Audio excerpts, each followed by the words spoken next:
Criatura del Señor. El día de hoy lo que vamos a ver es un poquito de estructura atómica, ¿sí? Nos tocaría entonces esta segunda parte, según lo que me han indicado, es que deberíamos hacer estructura atómica.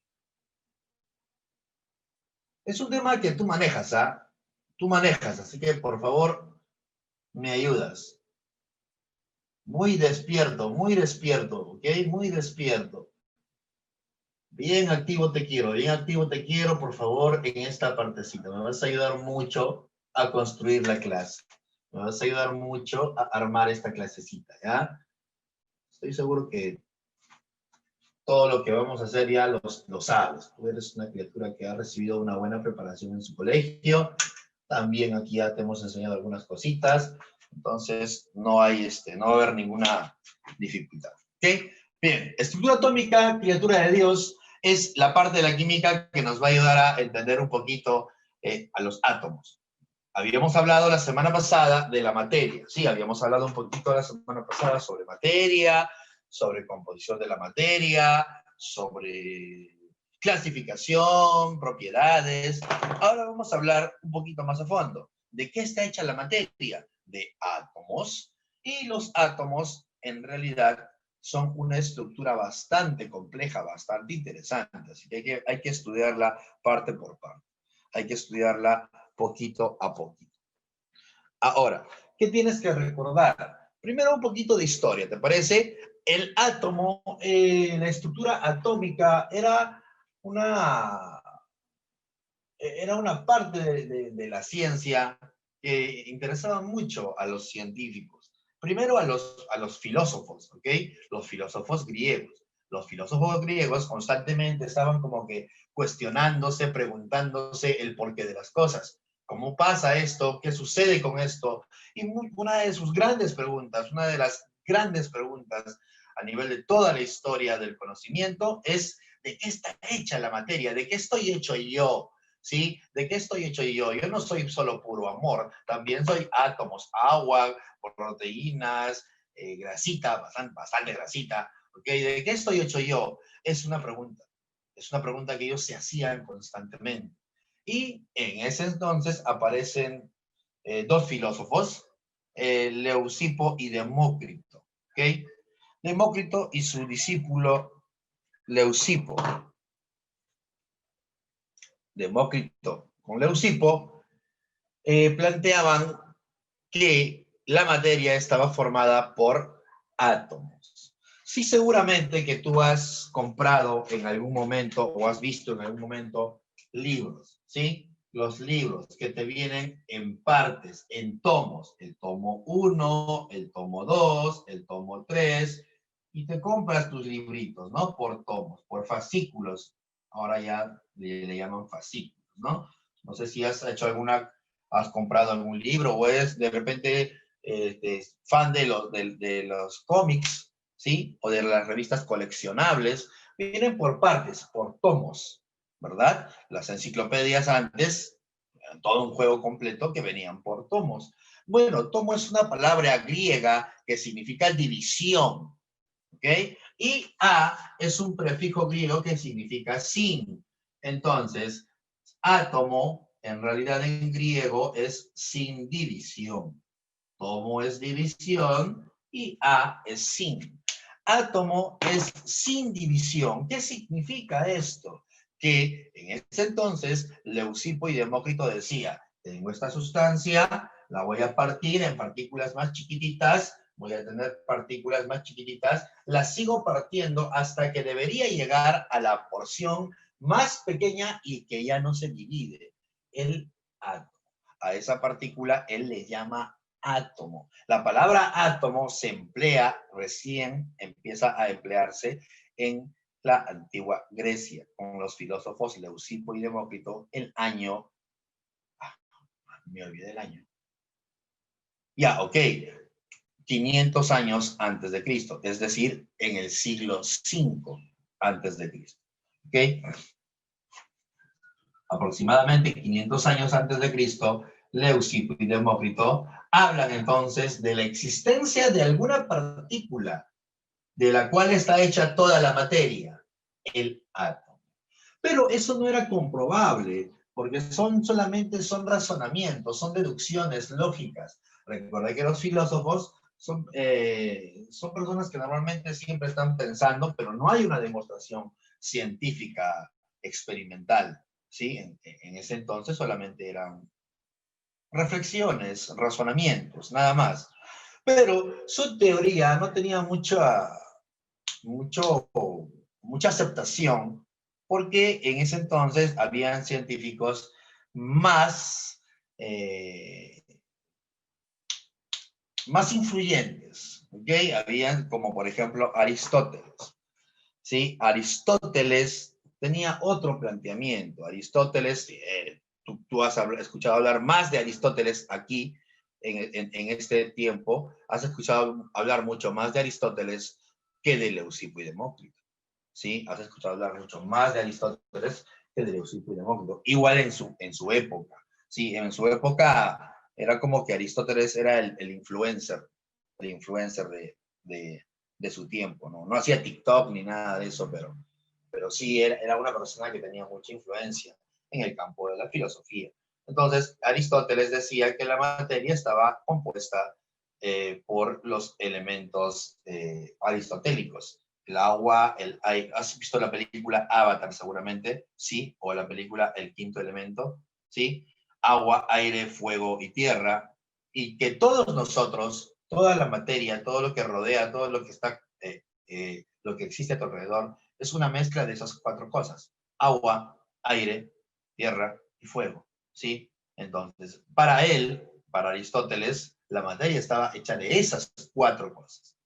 Pero para Leucipo y Demócrito, no. Sin embargo, no prosperaba su teoría, no postulaban, no predominaban sus grandes ideas. Así que fue olvidado Leucipo y Demócrito muchísimo tiempo. Hasta que ya un poquito más avanzado el tiempo, hablamos ya de la época. Claro, claro, claro, claro. Hablamos ya del año de 1808, ¿sí? Aproximadamente, aparece Dalton. John Dalton se basa un poquito en la teoría de Leucipo y Demócrito, pero ya de manera más experimental, ¿ok? John Dalton ya plantea una teoría, ya hace análisis más científicos. De hecho, Dalton es la primera persona en analizar científicamente al átomo, ¿sí? No propone un modelo atómico de por sí, no hay un modelo atómico exacto, pero Dalton ya empieza a emitir postulados en base a experimentación, los famosos postulados de Dalton. Posteriormente a Dalton ya empiezan a aparecer los modelos. Tú los conoces, ¿no? El modelo de Thomson, el budín de pasas, tienes el modelo de Rutherford, que vendría a ser el modelo del sistema planetario solar, tienes el modelo de Niels Bohr, que era discípulo de Rutherford, que trataba de explicar algunas inconsistencias que tenía el modelo de Rutherford, porque a Rutherford lo cuestionaron cuando expuso su trabajo, ya que los científicos tenían dudas respecto a cómo es que los electrones orbitan alrededor del núcleo atómico sin estrellarse contra el núcleo. Pues recordarás que hay una ley, la famosa ley de Coulomb, en la cual una partícula positiva y otra negativa se deben atraer, ¿sí? Entonces la teoría de Rutherford era que los electrones estaban dando vueltas alrededor del núcleo, ¿ok? Y los científicos cuestionaban lo siguiente: si el núcleo es positivo y los electrones son negativos, ¿por qué es que cuando los electrones están dando vueltas no se sienten cada vez más atraídos hacia el núcleo y al final terminan chocando con el núcleo? A lo que en ese momento ellos le llamaron el colapso atómico. ¿Por qué no se llega a un colapso atómico? Rutherford no supo cómo explicar esto y por eso es que cuestionaron su modelo. Su modelo era muy interesante, pero tenía muchas deficiencias. Así que Niels Bohr hace experimentos basándose ya un poquito en la física cuántica y habla de los niveles estacionarios de energía, ¿sí? Y más o menos esa es la historia. Actualmente el modelo atómico es el modelo mecano-cuántico. Actualmente el modelo atómico es el modelo mecano-cuántico. Así que vamos a entrar de una vez al modelo actual. Si estás interesado en saber un poquito más de la historia, voy a tratar de buscarte por ahí algunos videitos para que los puedas ver y los voy a compartir. Ok, pero es muy importante saber la historia. Ahora, en exámenes de admisión no suelen preguntar historia, pero siempre es bueno conocer, ¿no? Porque te inspiras también, te ayuda a inspirarte.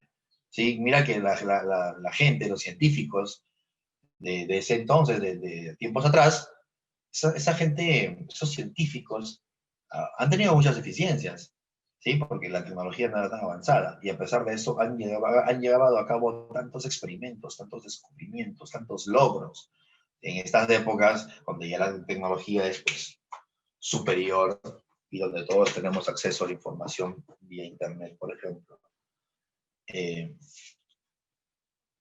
Donde todos tenemos información acceso a la información, hay investigaciones mucho más avanzadas. Sí, hay investigaciones mucho más avanzadas.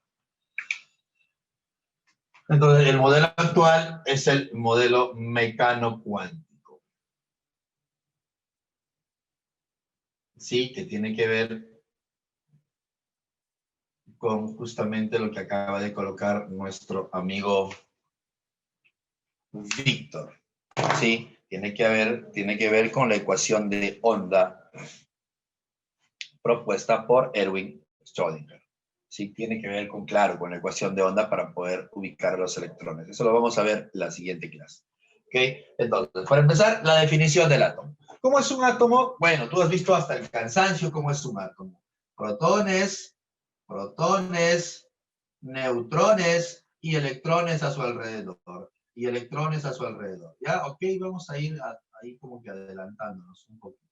Sí, ahí está. Digamos que es un átomo. ¿Qué es un átomo?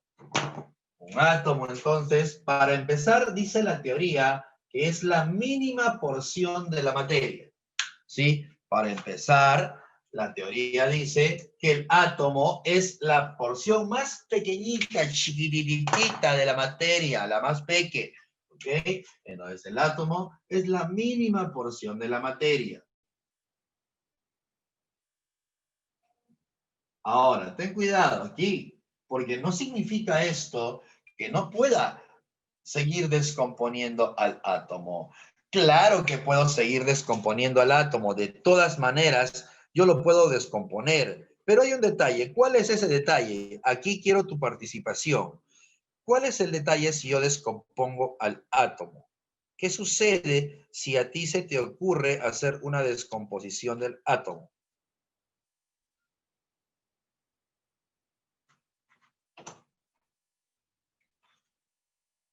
Ya no sé, gracias. Muy bien. Recuerda que los protones, los electrones y los neutrones, que son las partículas subatómicas más estables, están formando el átomo. Pero la diferencia entre un elemento y otro, sí, la diferencia entre un elemento y otro es el número.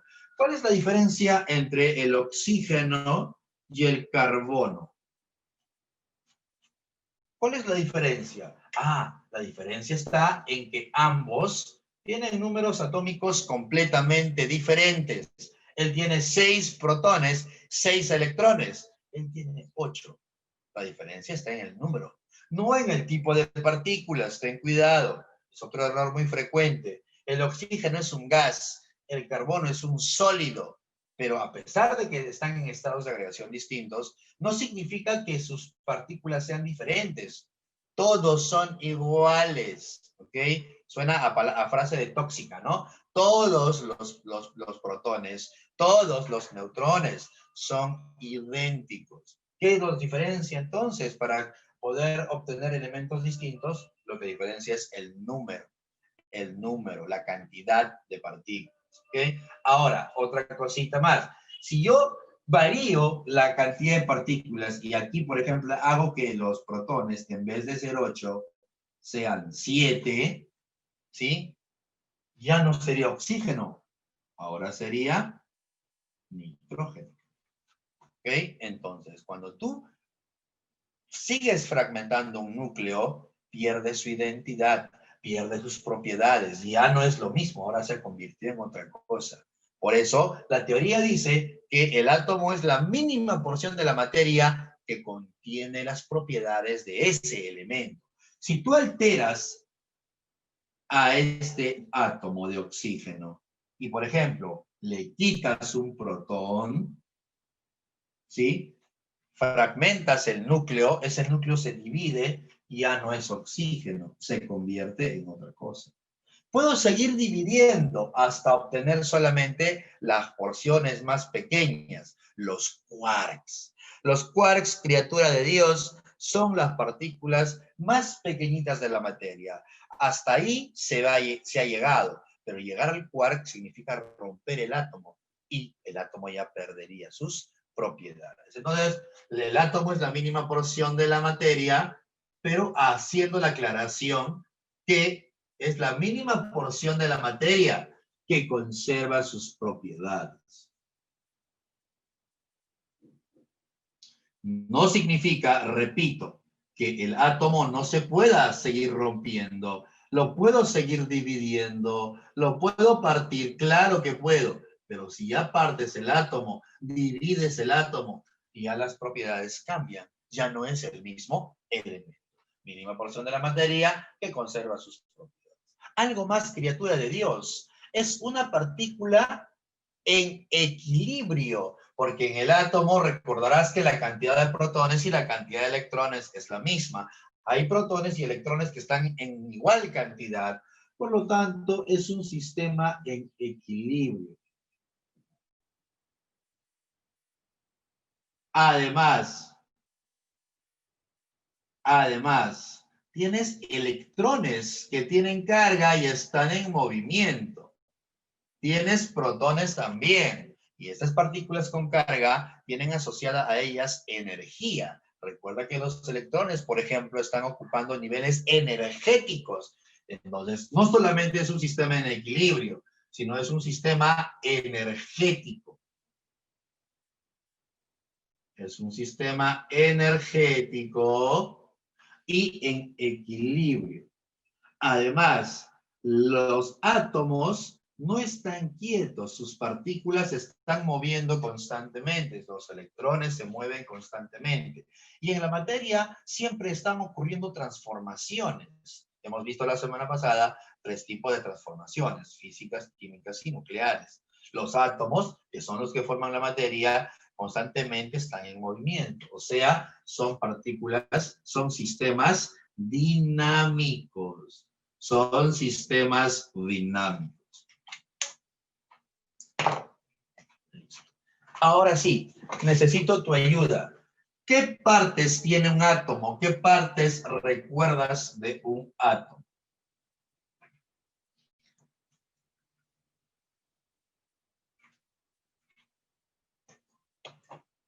Déjame que lo voy a graficar rapidito.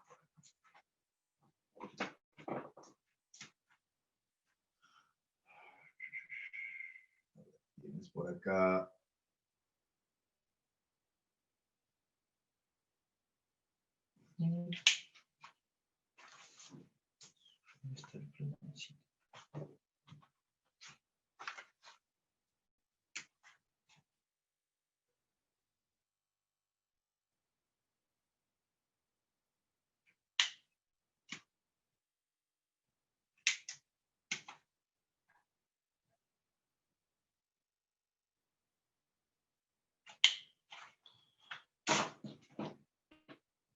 Tienes al átomo, la parte central. Y por acá, ojo que estoy dibujando como líneas, como si fueran órbitas del sistema planetario solar. Pero sabes que no es así, ¿no? Solamente es para la representación nada más. Solamente es para la representación. Ahí están los electrones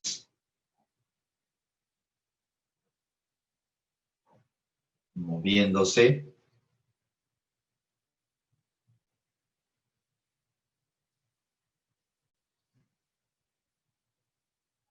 Ahí está. Ahí más o menos tienes la estructura de un átomo, ¿sí? Más o menos ahí está la estructura de un átomo. Parte de un átomo, porque falta esta parte, ¿no? Falta esta parte. Entonces, el átomo...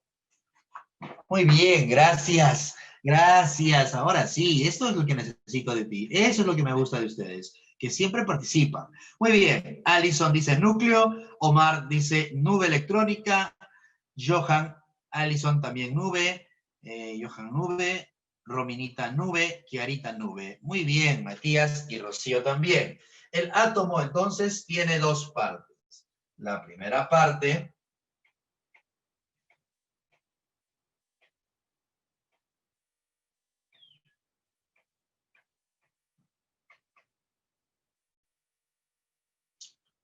llamada el núcleo,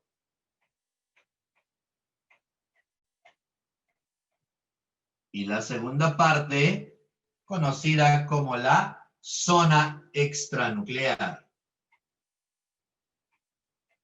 Dos partecitas. El núcleo y la zona extranuclear. Bien, prepárate porque te voy a preguntar. Prepárate porque te voy a preguntar y voy a preguntar de manera individual. Probablemente vayas a ser tú. Probablemente vaya a ser la persona que siempre participa en clase, esa persona muy activa, a esa es a la persona que voy a preguntar. Así que ve extrayendo la información que tienes en tu cerebrito. Bien, fastidio entonces a Lisbeth Chávez, amiga Lisbeth Chávez. Todo lo que sepas, sea mucho o sea poco, no importa, la información que tengas sobre el núcleo. Criatura, amiga Lisbeth Chávez, ayúdanos. ¿Qué sabes del núcleo? ¿Qué recuerdas de la palabra núcleo? ¿Alguna cosita que te recuerdes? Hay muchas cosas que hablar del núcleo. Solamente alguna cosa que recuerdes. Amiga Lisbeth. Aquí, profesor. Presente. Ok, muy bien, mamá, perfecto. Dígamelo. Que tiene neutrones y protones en el núcleo. Tiene neutrones y protones, muy bien. ¿Qué más? ¿Algo más, mamá? Nada más. Nada más. Ok, va bien, está genial, está recontra bien, está recontra bien. Mi amiga dice, el núcleo tiene protones y neutrones. ¿Sí? Buen inicio. Amiga Lisbeth, los protones son los que tienen carga positiva, ¿cierto? Liz. Sí, profesor. Y los neutrones son los que tienen carga negativa, ¿cierto? No. No, bien, bien. Te quería agarrar y no caíste. Los neutrones no tienen... No tienen carga negativa. No tienen carga. Muy bien. Muy bien, Liz. Gracias, criatura de Dios. Amigo. A ver, una criatura. Hay más chicas que chicos en la clase, me parece. Ok, vamos a pasar. Ya estamos en ATE, ¿no? Ahora vamos a pasar. Vamos a pasar a la Molina. Vamos a pasar una criatura de la Molina. André Zamora. Buen amigo André, yo sé que tú tienes mucha información en tu cabecita. ¿Alguna cosa que recuerdes del núcleo? La información de mi amiga Lisbeth, obviamente ya no. Sí, esa la voy a colocar. Tranquila, Lisbeth, que tu información sí la voy a poner. Tranquila, solo que la voy a poner más hoy. Amigo Pierito Ledesma. ¿Alguna información más que me puedas dar sobre el núcleo? Ok, Pierito. Concentra la mayor parte de la masa de todo el átomo. Perfecto. ¿Por qué? Porque recordarás que las partículas subatómicas de las tres que tú conoces, protones, neutrones y electrones, las más gordis son los neutrones y los protones. Esas son las más gorditas. Las flaquitas están afuera. En el medio, por eso dije que es la porción central, concentradas, tenemos a las partículas más gorditas, los protones y los neutrones. Y como ahí están las más gorditas, la información de Pierito es correcta. En el núcleo se concentra la mayor masa del átomo, ¿sí? La mayor parte de toda la masa. Dice la teoría que aproximadamente cuánto de la masa está concentrado en el núcleo. Pierito, ¿qué dice la teoría?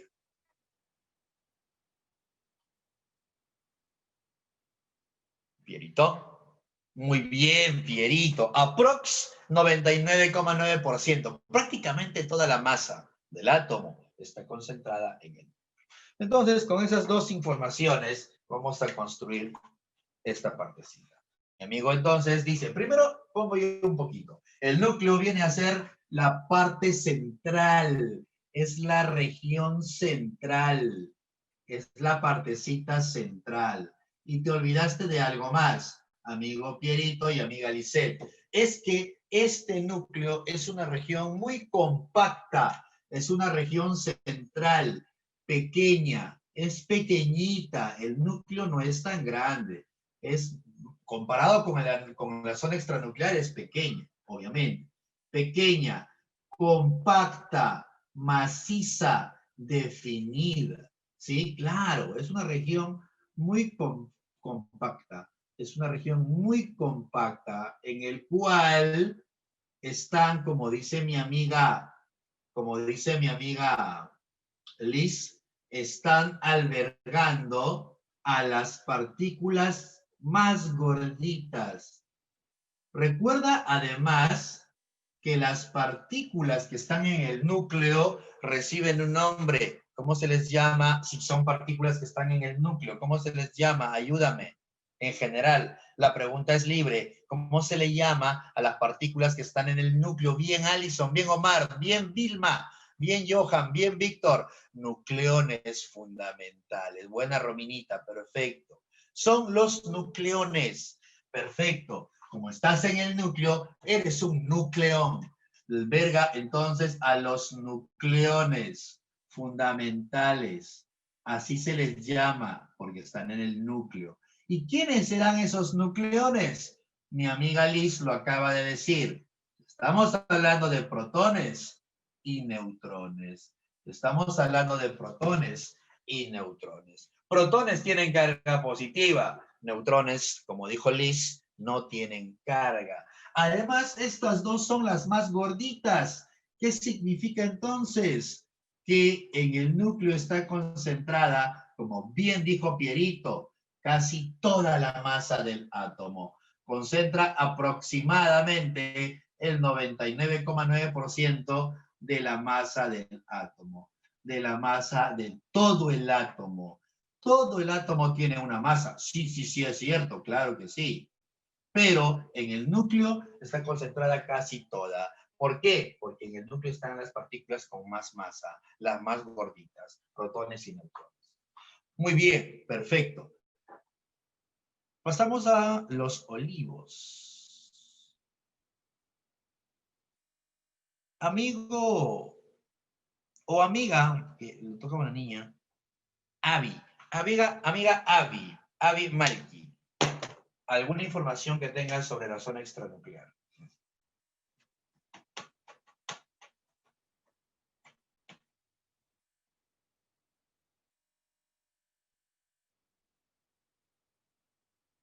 Amiga Abby, cualquier cosita, lo que tengas, lo que se te venga a la mente de zona extranuclear.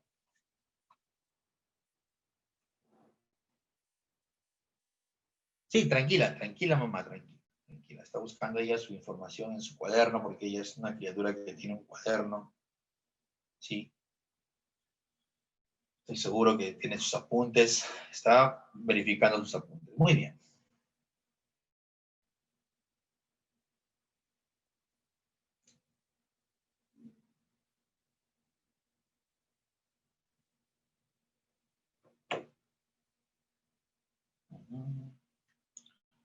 Era Rodolfo un reno.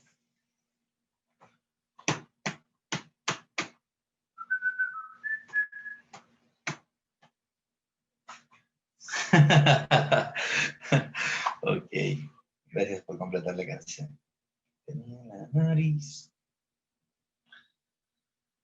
Amiga Abby. Ok, Abby, gracias. Ahí están los electrones. Muy bien. Si en el núcleo están los protones y neutrones, en la zona extranuclear están las partículas con carga negativa, los electrones. Amiga Abby, ¿algo más que quieras decir? ¿Algo más que nos quieras contar?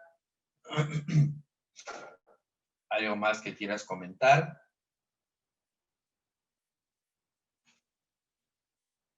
Abby.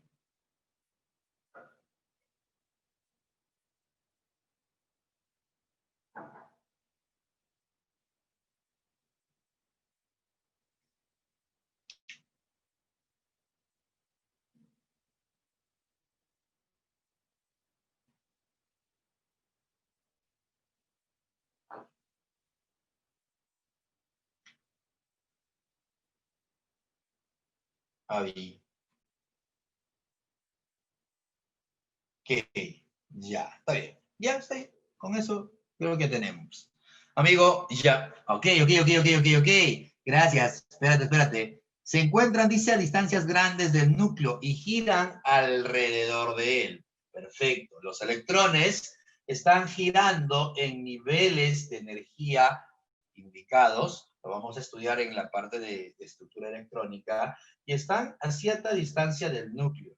¿Sí? Ahora, recordarás que te dije al iniciar la clase que una de las cuestiones que hicieron que el modelo del sistema planetario de Rutherford fracasase fue el hecho de que los científicos decían, oye, si los electrones están girando, deberían en algún momento perder energía, ¿sí? Y al perder energía, van a ir girando cada vez más lento, cada vez más lento, cada vez más lento, hasta que se cansen, ¿sí? Hasta que se cansen y llegues al colapso atómico, que te había comentado hace ratito. Además, los protones ejercen una fuerza de atracción hacia los electrones por la famosa fórmula que tú sabes de Coulomb, ¿no? Tú seguramente sabes esto, ¿no? La constante eléctrica, la carga 1, la carga 2 sobre la distancia al cuadrado, que es la fórmula para calcular fuerzas eléctricas de atracción o de repulsión.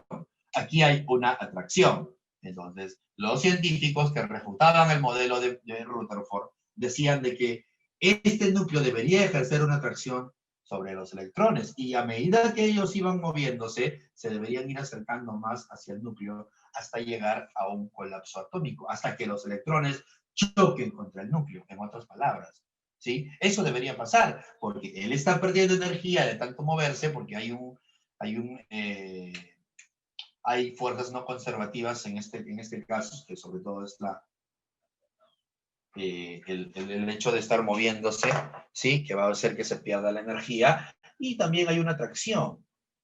Ahora, en realidad, Rutherford en su momento no supo qué contestar, pero su discípulo Niels Bohr empezó a experimentar y llegó a la conclusión de que sí, es cierto, los electrones, como bien dice nuestra amiga Abby, los electrones están moviéndose, están orbitando alrededor del núcleo, pero los niveles energéticos son constantes. Por eso hablamos de nivel 1, nivel 2, nivel 3. La energía en cada nivel está establecida, está determinada. Hay fórmulas que no te podemos enseñar aquí en la academia porque es un poquito más avanzado, para calcular el contenido energético en cada nivel. Y los electrones que están dentro de ese nivel tienen esa energía y esa energía no se pierde. Además, al ser partículas tan pequeñitas y muy veloces, porque tienen una velocidad muy alta, estas leyes de la física clásica ya no le afectan. O sea, él podrá moverse, pero como su movimiento es tan veloz, se desprecia la atracción del núcleo hacia la nube de tal manera que ellos puedan acercarse. No se acercan. No hay colapso atómico. ¿Okay? Y eso se descubrió después cuando se hicieron experimentos y cuando se crea la mecánica, la física cuántica, cuando se crea la mecánica cuántica, la física moderna, ¿sí? La física moderna. ¿Cuánta es su velocidad? Aproximadamente su velocidad es cercana a la velocidad de la luz, ¿sí? Cercana a la velocidad de la luz. Son velocidades muy, muy altas. 3 por 10 a la 8 es la velocidad de la luz. Cercano a ese valor es la velocidad del electrón. Vamos a entonces pasar ahora a escribir un poquito de la zona extranuclear. Un poquito de la zona extranuclear. La zona extranuclear es la región externa, ¿te parece? El núcleo es la porción central. El núcleo. Muy bien, gracias, Rodrigo. Es de carga negativa. Entonces, es la región periférica. Si el núcleo es la región central, la zona extranuclear es la región periférica. Es la región periférica. El cascarón, la cascarita. Por eso en algunos libros vas a encontrar la palabra la corteza nuclear. Sí, la corteza, la cáscara, llamada también nube electrónica. En otros libros puedes encontrar la palabra nube electrónica. Es lo mismo que zona extranuclear. Es la región periférica, pero aquí quiero hacer un paréntesis especial. No es una región compacta y definida. Seguramente recuerdas del modelo del budín de pasas. El budín de pasas decía, según Thomson, que el átomo era una partícula maciza sólida con partículas negativas pequeñitas incrustadas en ella a manera de un bizcochito con pasitas, ¿no? Por eso le llamaron el budín de pasas, ¿no? Ahí es como si fuera un bizcochito, ¿no? ¿Sí? Como si fuera un bizcochito. Entonces, en ese bizcochito, que fue el modelo de Thomson, el núcleo era grande. La región que ocupaban los electrones también era una región definida. Ahora sabemos que no. Rutherford hizo experimentos con un oro, con una lámina de oro, ¿sí? Con una lámina de oro y bombardeó ese oro con algunas partículas y descubrió que las partículas, muchas de ellas, eran capaces de atravesar las láminas de oro. Y dijo, ¿pero por qué? Si se supone que el núcleo el átomo es compacto. Lo que pasa es que la región de la nube no es una región compacta. Hay electrones, pero todo esto de acá es vacío. Todo esto de acá permite el paso. Si yo hago que una partícula incida sobre este átomo, obviamente con el núcleo sí se va a chocar y va a rebotar. ¿Ok? Eso está bien. Pero cuando la partícula incida en la nube, va a pasar de frente, porque la nube es una región que permite el paso, no es una región compacta, no es una región definida, ¿sí? No es una región compacta. Y ahí el Rutherford descubre que el modelo de Thomson estaba equivocado. No era un budín con pasas, era una porción bien pequeñita, que es el núcleo, pero la parte en la cual están los electrones es una región difusa y por eso permitía el paso de las partículas que él le estaba bombardeando a esa lámina de oro. Y así descubre entonces y plantea su modelo del sistema planetario solar, refutando el modelo de Thomson, del budín de pasas. Y así experimentos tras experimentos. ¿Okay? Entonces, en la nube electrónica, actualmente sabemos que la zona extranuclear es una región difusa, es una región periférica, difusa, no compacta. Y además, algo que tú sabes, no es una región muy bien definida, porque actualmente no sabemos la ubicación exacta de un electrón. Hablamos del principio de incertidumbre y hablamos de la dualidad de la materia, que lo vamos a comentar en la siguiente clase. Pero la nube no es una región compacta, es una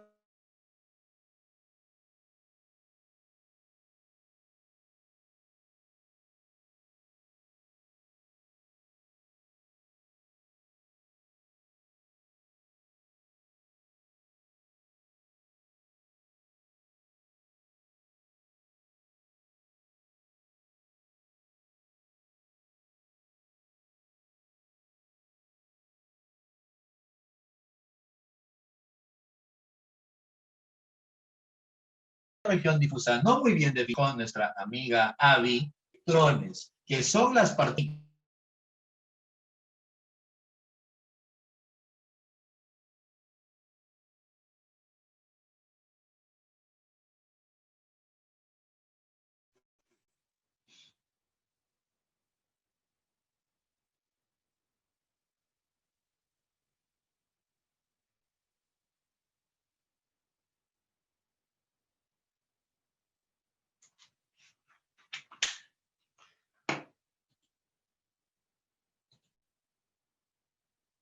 Sí, ya valió. Aquí estoy, amigos, aquí estoy. Sí, sino que no sé qué pasó con la transmisión. Me están robando por ahí el wifi seguro. Algunos traficantes de señal. Flúor, ok. Bien, criatura, entonces te decía que alberga los electrones y además, como la nube es una región muy extensa, ¿sí? Representa aproximadamente, esto es una prox, no es una cifra exacta, el 99,9% del volumen, del tamaño de todo el átomo, del volumen del átomo, del volumen atómico. Vamos a ver. Ahora, ¿cómo están estructuradas las porciones en el átomo? Es algo bastante complejo, porque recuerda que entre ellos hay un equilibrio, ¿sí? Los átomos son estables, pero esa estabilidad está involucrada con muchas fuerzas, sobre todo fuerzas nucleares a nivel del núcleo. Las fuerzas nucleares, conocidas también como fuerzas fuertes, ¿sí? Así se le llama, me parece chistoso el nombre, fuerza fuerte. La fuerza fuerte, que es una fuerza nuclear, es una de las fuerzas, porque también hay fuerzas débiles en el núcleo, que mantienen unidas al núcleo atómico. Sí, el núcleo atómico es una porción con partículas con la misma carga, y la teoría dice que las partículas con cargas iguales deberían repelerse. Sin embargo, el núcleo no se está desintegrando, no se desintegra, porque hay un equilibrio, hay una estabilización. Y ahí, esa estabilización en esta porción es gracias a la fuerza nuclear. La fuerza nuclear es la que mantiene unidas. Obviamente los electrones también. Ahora, no solamente hay neutrones también. No solamente hay neutrones y protones, también hay otras partículas subatómicas que no son estudiadas a nivel pero sí existen. Hay otras partículas acá que no las estamos mencionando y ellas también contribuyen a la estabilidad del núcleo, porque si no el núcleo se desintegraría, ¿sí? El núcleo debería descomponerse y eso lo vamos a ver más adelante en la parte de radiactividad. Entonces, en el átomo tienes dos porciones.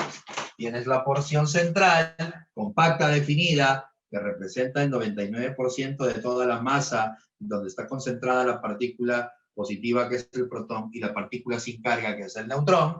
Y además tenemos a la región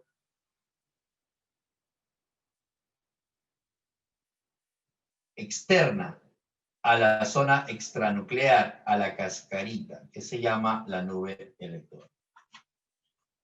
¿Qué tienes que recordar de las partículas subatómicas?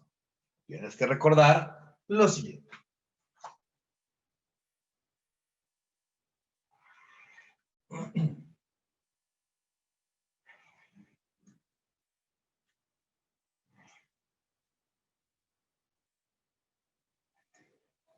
No sé si es que ahí hay un brillo, me parece que no. Ahí todavía se puede escribir.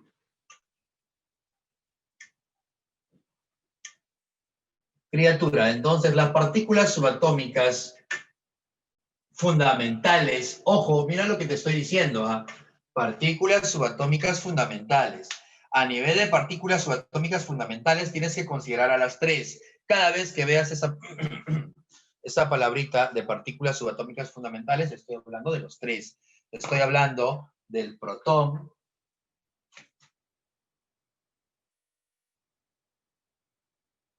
¿sí? Cuyo símbolo es una P con un más.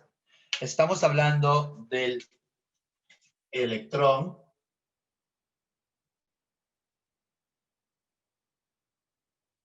cuyo símbolo es una E con un menos. Y estamos hablando además de ¿dónde estás? De el neutrón, que son las partículas más estables. Las estudiamos a ellas porque son las más estables. El neutrón que no tiene carga. Quizás esta información sería buena que la conserves. Aquí está la partícula, el símbolo, y me ayudas con su masa, ¿te parece? ¿Qué masa tiene un protón? ¿Recuerdas cuál es la masa del protón?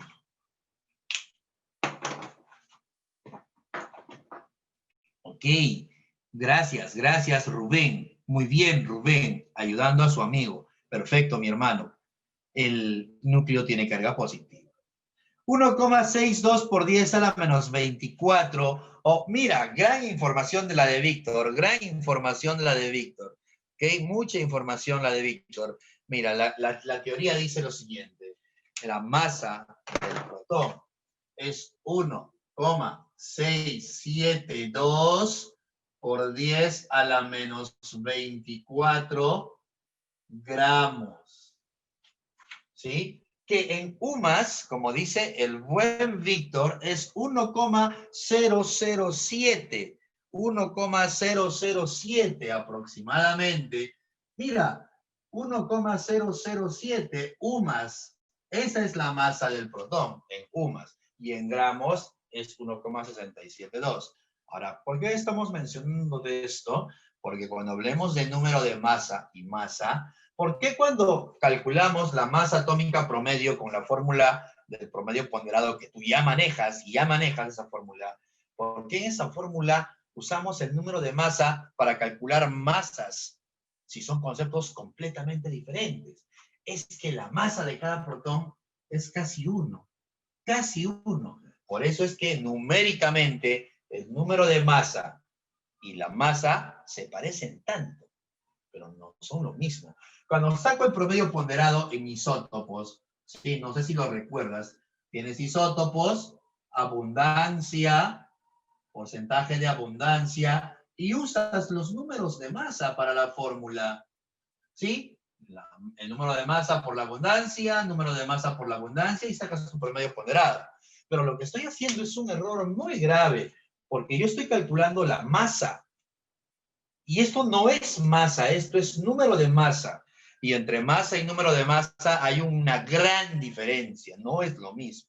Entonces, ¿por qué usamos estos numeritos? Porque la masa de un protón y de un neutrón, que vendrían a estar en el núcleo, que es el número de masa, la masa de las partículas es casi uno. Mira, casi una UMA es prácticamente 1,007. Esto casi no tiene significancia. Es casi uno. Por eso es que se puede emplear esto como dato para resolver el problema. Pero si hablamos de concepto, conceptualmente, eso está mal. Esto no se debería usar. Se usa la masa del átomo, ¿sí? Se usa la masa del átomo, ¿ok? Se usa la masa del átomo, ¿ok? Pero nosotros estamos acostumbrados también a usar este datito. Está bien. Para nivel pre, es tolerable. En nivel universitario ya no. En nivel universitario ya no es tolerable. Pero se usa porque tiene un parecido, como lo acaba de señalar Víctor. Vale casi uno, así que numéricamente se van a parecer. La masa y el número de masa numéricamente se parecen. Numéricamente se parecen. Pero te estoy aclarando que no es lo mismo. No era 1,673 por 10 a la menos 27. No, Vilma, lo que pasa es que a la 27 estás hablando en kilogramos. Y yo aquí estoy colocándolo en gramitos, ¿sí? Lo que tú dices es correcto, pero lo tuyo está en kilogramos. Es la diferencia. Yo lo estoy colocando en gramos. Es lo mismo, ¿sí? Hay que hacer una conversión de gramos a kilos nada más. La masa del electrón. 9,1 por 10 a la menos 28 gramos, y la masa del neutrón 1,675 por 10 a la menos 24 gramos. Fíjate de algo, la masa del protón y la del neutrón son bastante parecidas. Mira, prácticamente la misma. Se diferencian en este 5 nada más, que vendría a ser décima, centésima, en milésimas. En milésimas se diferencian la masa del protón y la del neutrón. En milésimas. Casi son iguales, ¿ok? Casi son iguales. Criatura.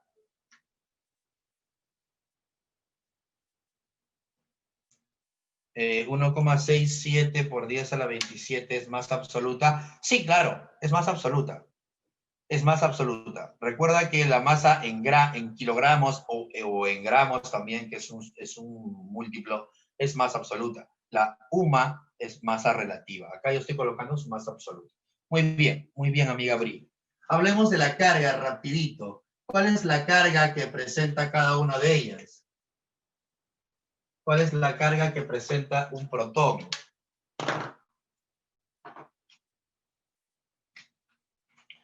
Rápido, yo lo hago. La carga es 1,6 por 10 a la menos 19 coulomb. La carga del electrón es la misma, pero con signo cambiado. Y el neutrón no tiene carga. ¿Sí? Y el neutrón, muy bien. Gracias, Mati.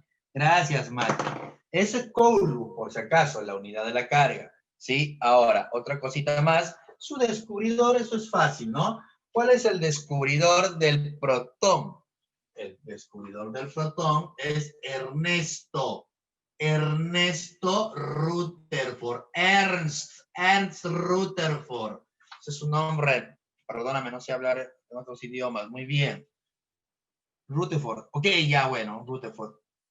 Criatura. El electrón. El descubridor del electrón es John Thomson. Y el descubridor del neutrón es James Chadwick. James Chadwick. Poco probable que te pregunte muy bien, Kiarita, Víctor, Johan. Muy bien, la gente está participando. Muy bien, gentita, gracias. Poco probable que te pregunten sobre el descubridor, pero por si acaso, si en algún momento tú estás, cuando ya tengas hijos, tu hijo te pregunte, ya sabes qué responder. Sí, ya sabes qué responder. Listo, criatura de Dios. Pasemos ahora rápidamente a la representación de un núcleo. ¿Ok? Espérame. Falta algo acá. Ok. Mencionarte solamente algo importante. La teoría dice que la masa del protón, ¿sí?, equivale a aproximadamente 1836 veces la masa del electrón. Eso dice la teoría. La teoría... Hay un brillo. Y ahora sí, ya no está. Se fue el brillo. No me gusta ese brillo. La teoría dice entonces que aproximadamente 1,672 por 10 a la menos 24, que es la masa del protón, equivale a 1800. Espérame, acá me he equivocado. He puesto 36. ¿Por qué he puesto 36? Un ratito, por favor.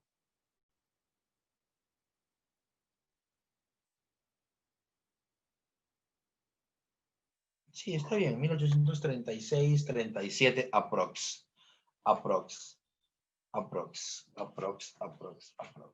Si tú te tomas la molestia de dividir la masa del protón entre la masa del electrón, si tú divides 1,672 por 10 a la menos 24 entre 9,1 por 10 a la menos 28, esa división te va a dar este numerito. ¿Sí? Aproximadamente. ¿Qué dice arriba del protón? Partícula. Partículas. O sea, las partículas que estamos viendo, las partículas subatómicas. Esta relación es importante también.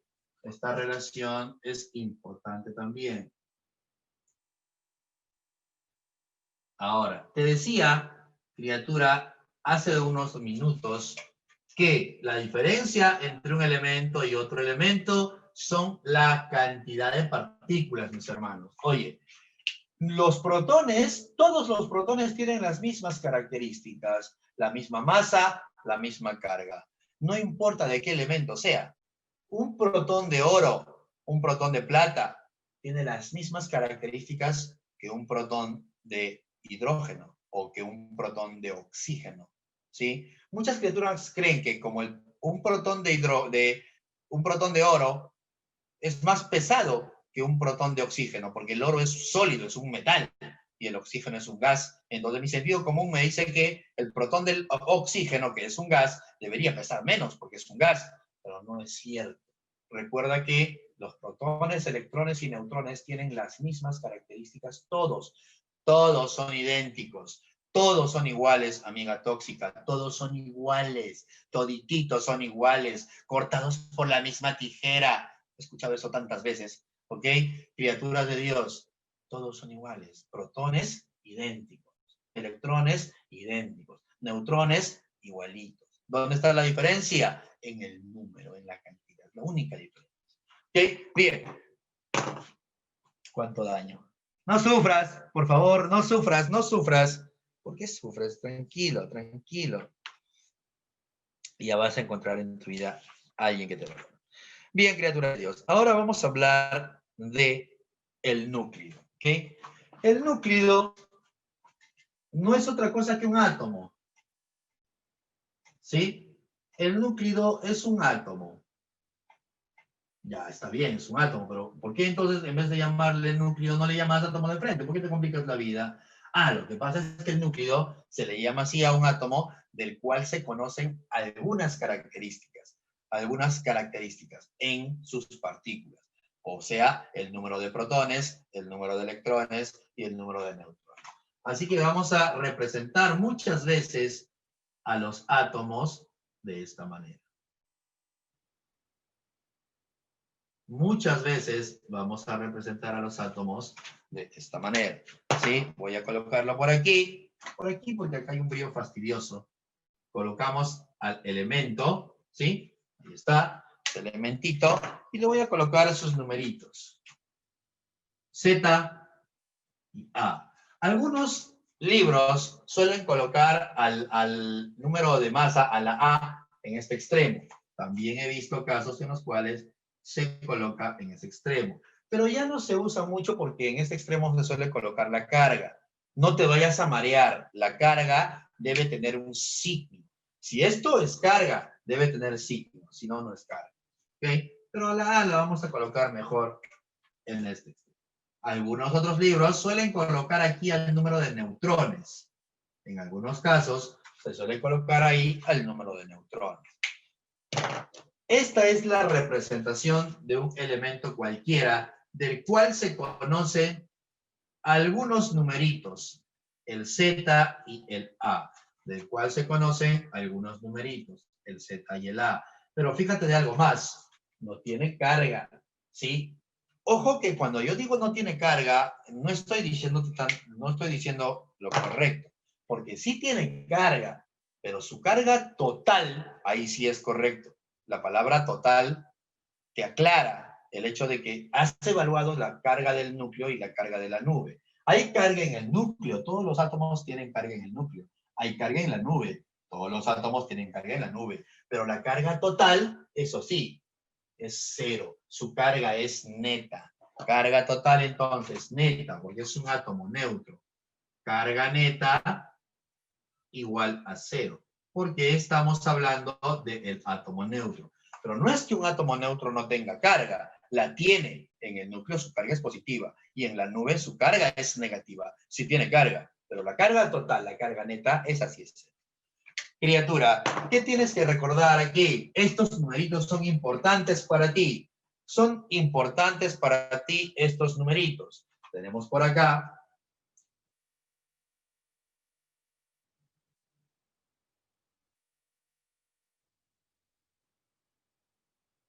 al número atómico y tenemos por otro lado al número másico, al número de masa.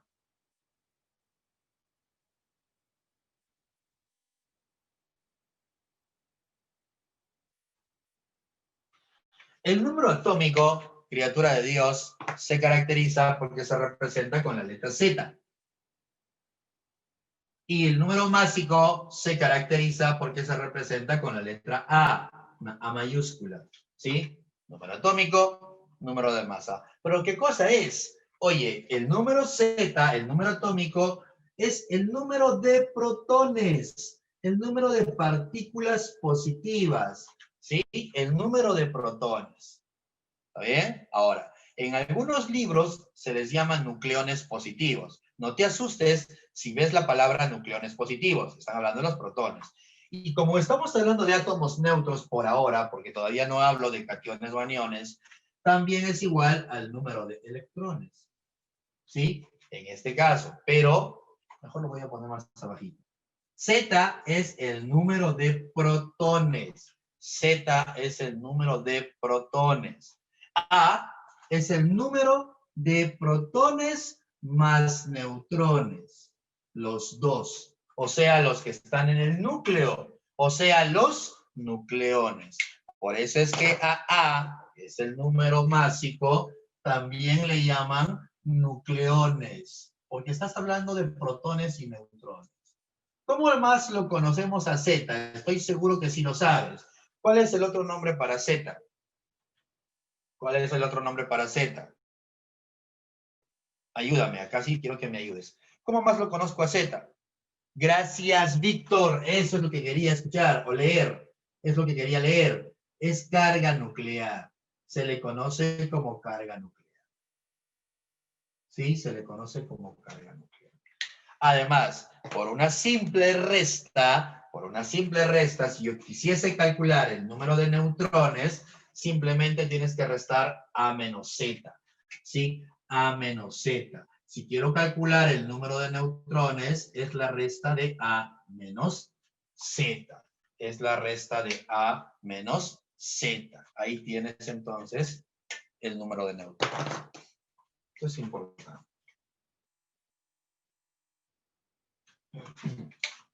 No sé si puedo borrar esta partecita.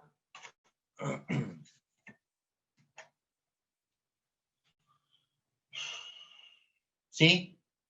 Ok, gracias, Rubén. Borramos entonces. Kierita.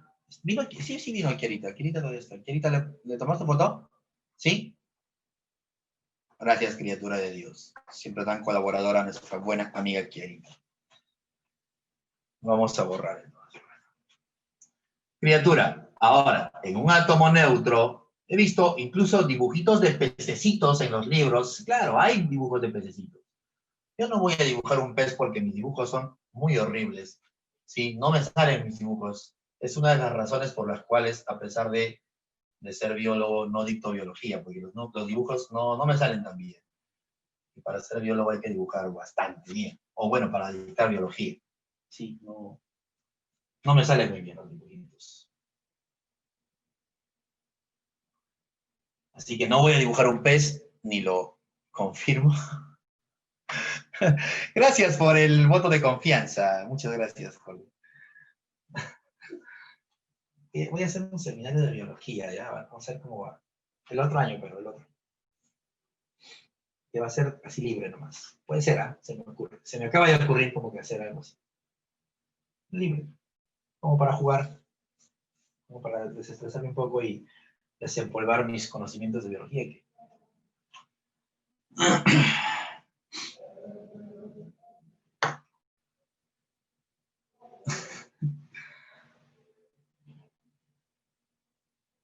Sí, claro, Víctor. El neutrón tiene función de estabilizar el núcleo. Sí, tienes razón. El neutrón estabiliza el núcleo. Criatura de Dios. Ahora, el átomo neutro, como este, por ejemplo, para un átomo neutro, en átomos neutros, en un átomo neutro, se cumple que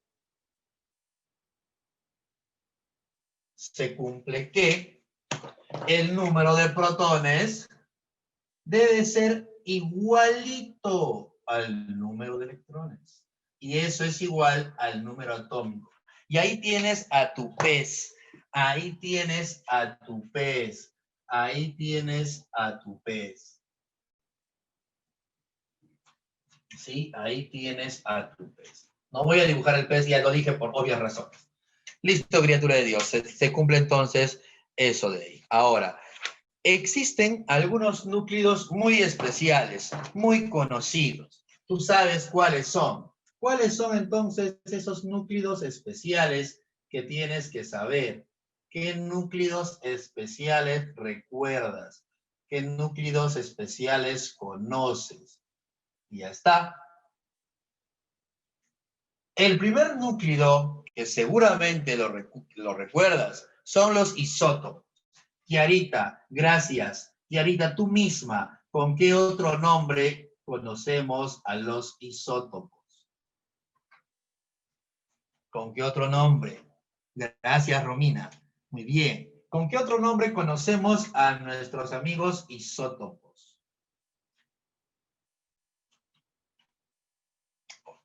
Muy bien, muy bien, muy bien. Se olvidaron, ¿ah? Oye, por favor, no me rompas el corazón, no me rompas el corazón. Por favor, yo soy una persona muy sensible, muy sensible. Si me rompes el corazón, va a demorar mucho en sanar, criatura de Dios. Hílidos, no te olvides de lo que sabes ya. Esto ya lo sabes, ¿ah? Esto ya lo sabes.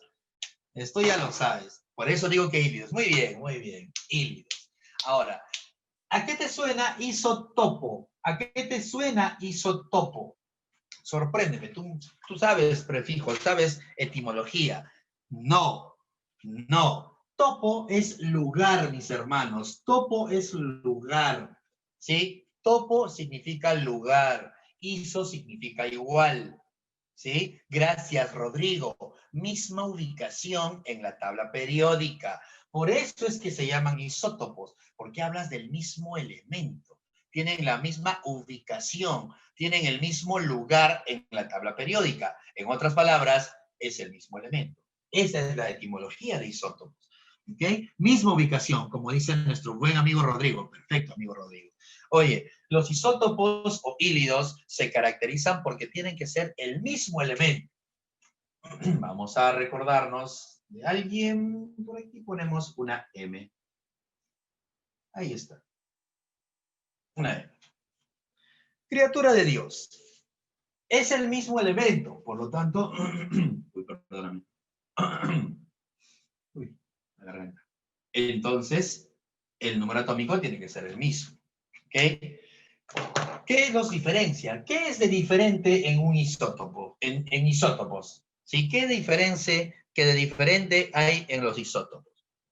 El número másico. El número de masa es diferente. No vayas, por ejemplo, a decirme, oye, estos de acá son isótopos. ¿Qué? No, son lo mismo. ¿Cómo van a ser isótopos?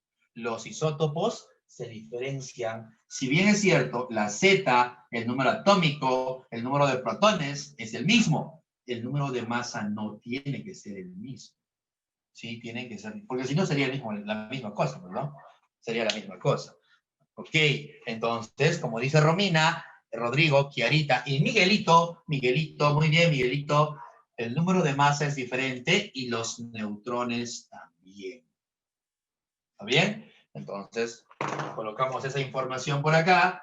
Los isótopos, primero, date cuenta que son el mismo elemento, o sea, tienen el mismo Z, pero los diferencia el número de masa, esos tienen que ser distintos, y distintos dije, ¿no? Pero, perdón. Ya mi dentadura está fallando. El corega ya no funciona. El número de neutrones también es diferente. El número de neutrones también es diferente. ¿Ok? Listo. ¿Qué tienes que recordar acá, criatura de Dios? Que como son el mismo elemento, sus propiedades químicas son similares. Tiene casi las mismas propiedades químicas. Entonces vamos a colocar por acá propiedades similares. Químicas, ¿ah? Propiedades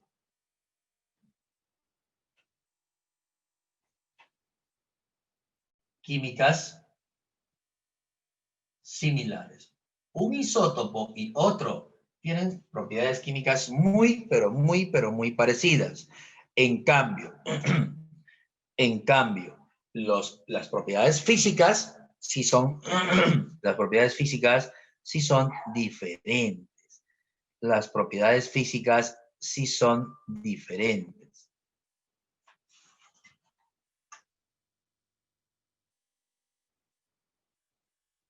Ahora, algo más.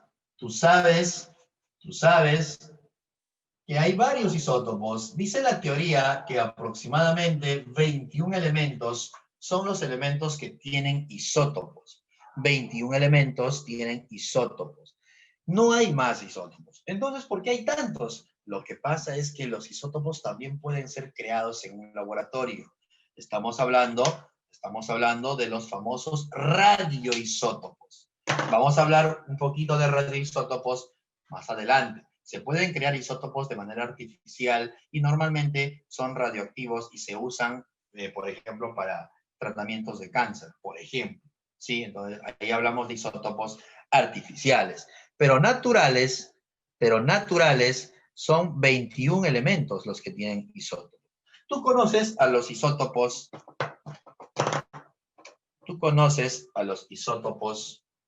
del hidrógeno, ¿verdad? Vamos a poner acá un paréntesis.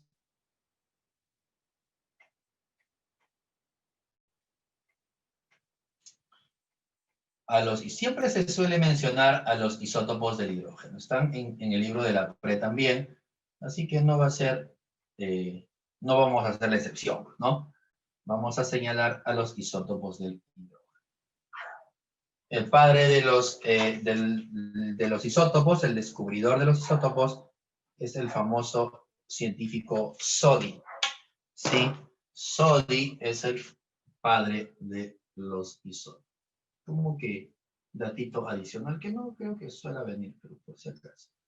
Criatura de Dios, algo que sí tienes que saber es que los isótopos del hidrógeno son 3. Ojo, los isótopos naturales, porque también hay artificiales. He estado revisando literatura y he visto que hay como 14 isótopos del hidrógeno, pero son ya esos artificiales, no son naturales. Naturales para nosotros a nivel pre. Muy bien, Vilma, se adelanta nuestra amiga Vilma y nuestro amigo Guillermito. El famoso protio, deuterio y tritio. Dijimos que los isótopos tienen el mismo Z, el mismo número atómico. Entonces, ahí está el número atómico idéntico. Dijimos también que sus números de masa tienen que ser diferentes. Ahí está, números de masa son distintos. Mira cómo son los números de masa. Dijimos que los neutrones también son diferentes. Aquí van a ser diferentes. Perdón. Oye, ¿qué pasa? Él es el protio, él es el deuterio y él es el tritio. ¿Sí? Es el tritio. ¿Qué caracteriza al protio? Tú lo sabes. ¿Qué caracteriza al... Dije Johan. Oh, perdón, de repente dije otra cosa. ¿Qué caracteriza, perdón, Johan, si es que te dije otro nombre, disculpa. No me di cuenta. ¿Qué caracteriza al protio? Muy bien, es el más liviano. Perfecto. Es el de mayor abundancia. Ok, es el de mayor abundancia. Perfecto. Perfecto. Pero te estás olvidando de algo. ¿Tiene neutrones? No tiene, gracias. Sandrita, gracias, Sandrita. No tiene neutrones. Es el único átomo que carece de neutrones. Este hidrógeno, bajo la forma de protio, no tiene neutrones. ¿Sí? No tiene. Él tiene uno. Recuerda que los neutrones es la resta de estos dos números y la resta de 3 y 1 es 2. Él tiene 2. Ahora, algo más que tienes que recordar es que cuando se usa a los isótopos del hidrógeno y se combinen con el oxígeno para formar agua, ¿sí? Puedo formar agua con cualquiera de ellos, pero por supuesto, puedo formar agua con protio, agua con deuterio, agua con tritio, con cualquiera, pero hay una diferencia. Si nosotros, vamos a poner acá, agua formada por hidrógeno y oxígeno, ¿no? ¿Qué agua forman entonces estos isótopos?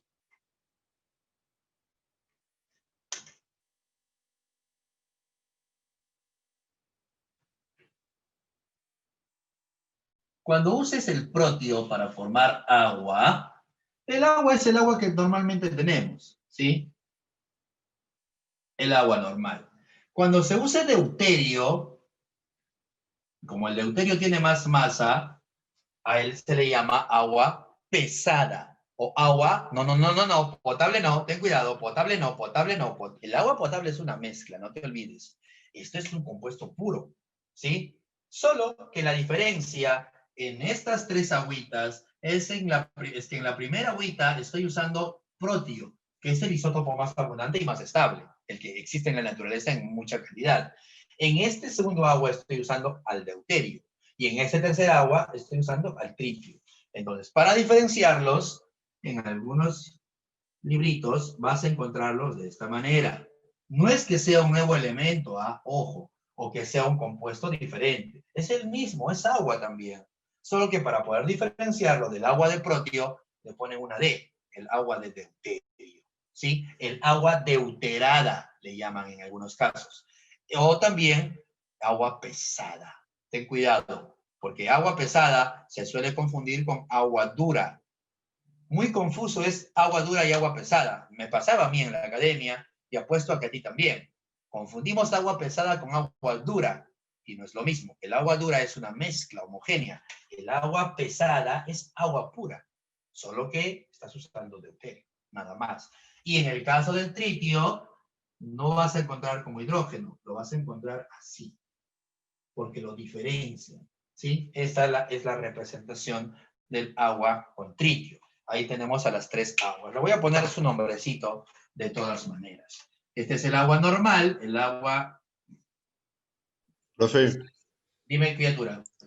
profe, pero el agua normal también no es conocida como agua potable o consumible. No. El agua potable es una mezcla. Es este agua, pero que le has tenido que agregar algunas sales. Le echas clorito para que pueda ser apta para consumo humano. Tiene otras cosas el agua potable. Ya. El agua potable no es un compuesto. Es como artificial, se podría decir, profe. No artificial, sino es una mezcla nada más. Es una mezcla homogénea. Es una mezcla homogénea. ¿Sí? ¿Cómo sería nadar en esas aguas pesadas? Buena pregunta, no sé, no sé. De hecho, de repente has nadado en alguna de esas aguas, porque recuerda que estos isótopos son isótopos que están en la naturaleza. Claro, obviamente en menor proporción, pero están. Sí, están y tienen propiedades un poco diferentes. Estaba revisando yo un poquito y leía que el agua, por ejemplo, pesada y el agua súper pesada tienen puntos de ebullición ligeramente superiores al agua normal, ligeramente superiores, y son usadas recuerda que el agua tiene un alto calor de vaporización, eso lo ves en biología, ¿verdad? Tiene una adhesión, cohesión y además tiene un alto calor de vaporización. Por eso es que lo usamos como refrigerante, ¿sí? Entonces, como un regulador de temperatura. En los reactores nucleares, como este agua tiene propiedades un poquito superiores en cuanto a temperaturas de ebullición que el agua normal, en los reactores nucleares se suele usar agua deuterada y agua de tritio para enfriar algunas sustancias o algunas superficies. Pero estas de acá normalmente las vas a encontrar más en laboratorios. En la vida cotidiana, en la naturaleza, se encuentran poquísimo porque son más inestables. Ahorita vamos a hablar de estabilidad de isótopos, pero el tritio y el deuterio se encuentran muy poco, ¿sí? Se descomponen muy rápido, sobre todo el tritio. Mientras más gordito seas, un ratito, mamá, un ratito, mientras más gordito seas, te descompones más rápido, eres más inestable. Los gorditos son más inestables y se desintegran. Dímelo, mamá, ¿qué pasó? Profe, quiero tomar foto. ¿Puede apagar la luz un ratito, por Un favor? toque. Déjame terminar esto, ¿ok? Agua pesada y al agua de tritio le llamamos agua súper pesada. Agua súper pesada.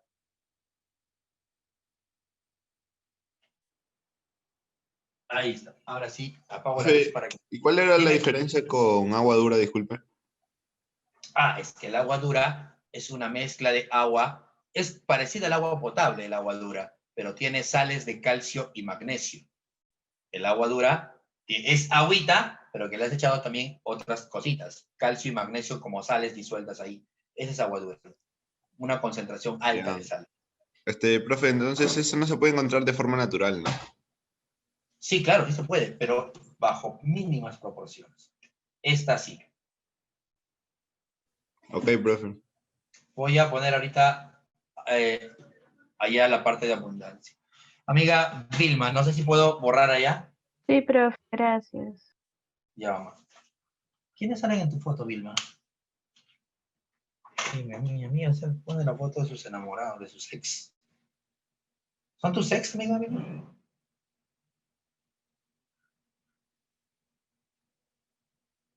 Sus chicos. Bien, bien ahí, amiga Vilma.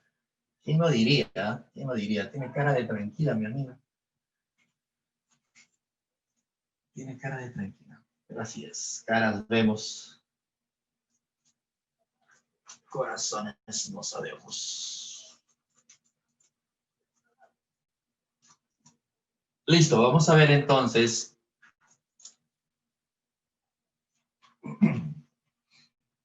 El grupo Escándalo. Armonía 10. Ok. BTS. ¿Qué es eso? Juan, ¿qué asco? ¿Qué es eso? ¿Qué es eso? El grupo sí. Criatura de Dios. En el caso de los isótopos, ¿sí? En el caso de los isótopos, se cumple también lo siguiente. ¿Sí? Vamos a colocar por acá.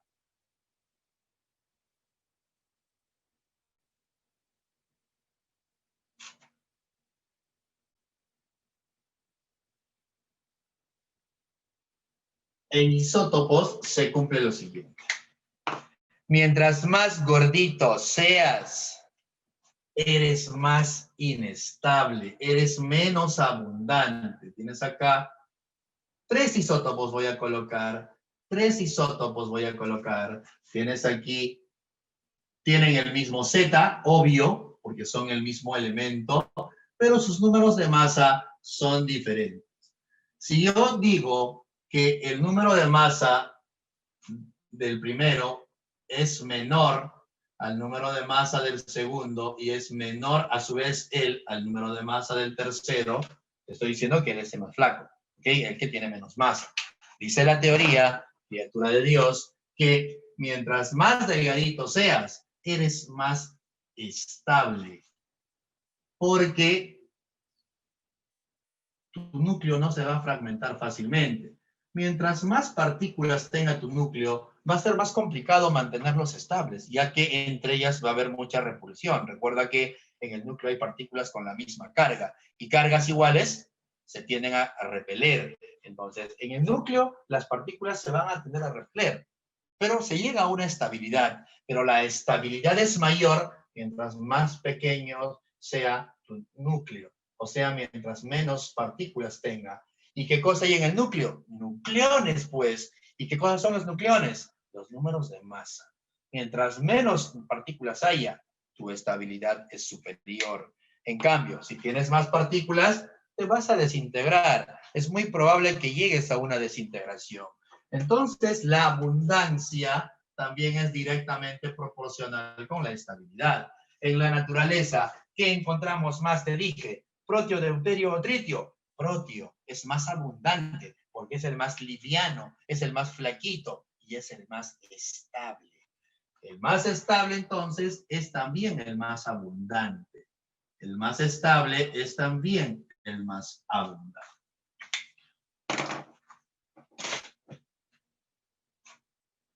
El más estable es también el más abundante. Ahora, de manera rapidita, ya para que te vayas a tu recreo, ¿sí? De manera rapidita, criatura, escucha.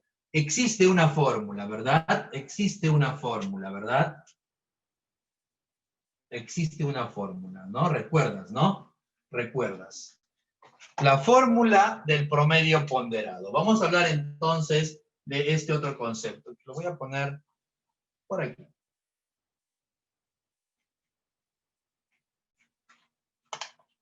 Masa, oye, espérate, justo en la parte donde hay brillo. Oh, ñam, ñam, ñam. Vamos a hablar de la masa atómica promedio.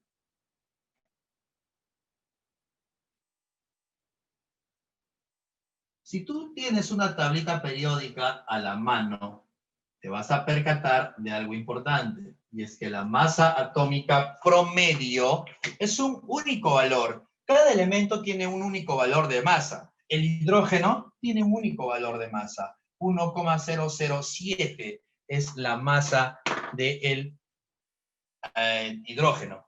Oye, qué parecido. ¿Te has dado cuenta que 1,007 es el número de masa del hidrógeno? Y es muy parecido a lo que ha dicho nuestro amigo Víctor hace rato. Pues claro, es que el hidrógeno solo tiene un protón. No tiene neutrones el protio. El protio no tiene neutrones. ¿Sí? Tiene solamente un protón. Su masa es parecida a la información que nos había brindado hace rato nuestro amigo Víctor. ¿Ok? Oye, pero ¿por qué se parece tanto a él? Si el hidrógeno tiene varios isótopos y acá hay masas diferentes. Sí, claro, se va a parecer más a él porque el más liviano contribuye más a la masa. Y ahorita te voy a hacer una pregunta respecto a eso. Primero vayamos por partes. Criatura.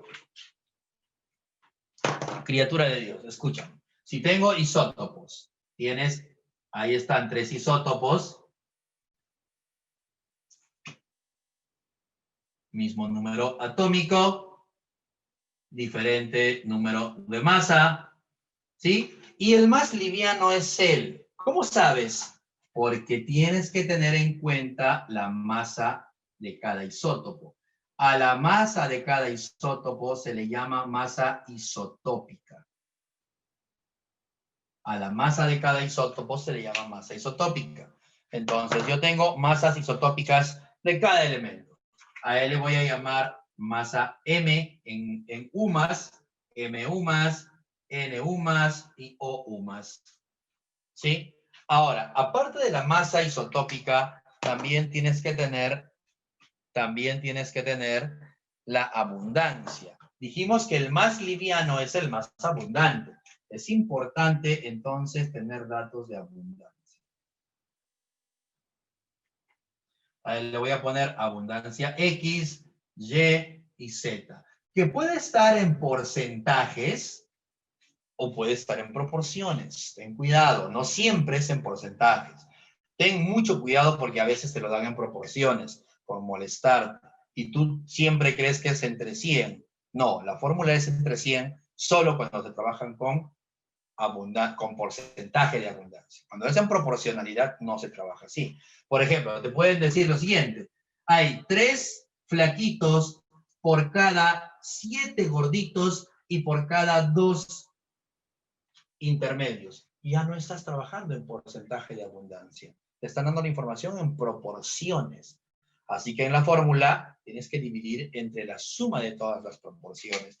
¿De qué fórmula estás hablando, Ian? ¿De qué fórmula? Porque no te entiendo. De la fórmula que has visto toda tu vida, de la fórmula que conoces, de la fórmula que ya hemos puesto en clase.